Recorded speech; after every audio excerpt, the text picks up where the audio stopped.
जब बगावत के नारों को दीवारों से मिटाया जाने लगे,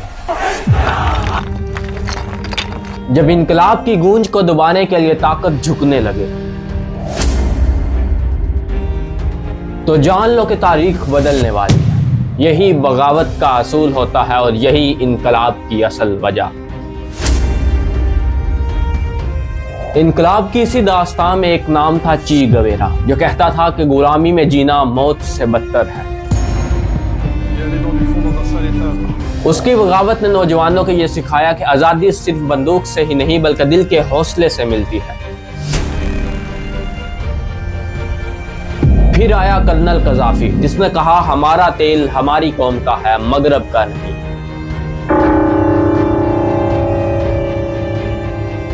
उसकी बगावत ने साम्राज्यी ताकतों को बेनकाब किया और अफ्रीका के दिल में एक आग लगा दी। फिर तारीख ने देखा सद्दाम हुसैन, जो आखिरी दम तक डटा रहा, जिसने कहा मैं मर जाऊंगा मगर अमेरिका के सामने घुटने नहीं टेकूंगा।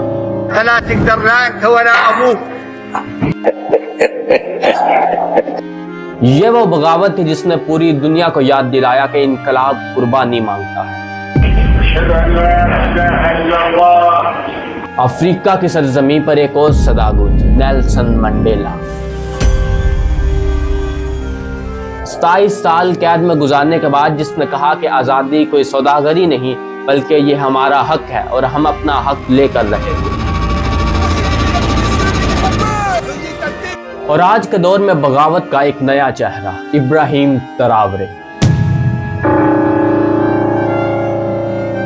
जिसने सिर्फ 37 साल की उम्र में दुनिया की बड़ी ताकतों को ललकारा और कहा get out of my land, my people deserve freedom.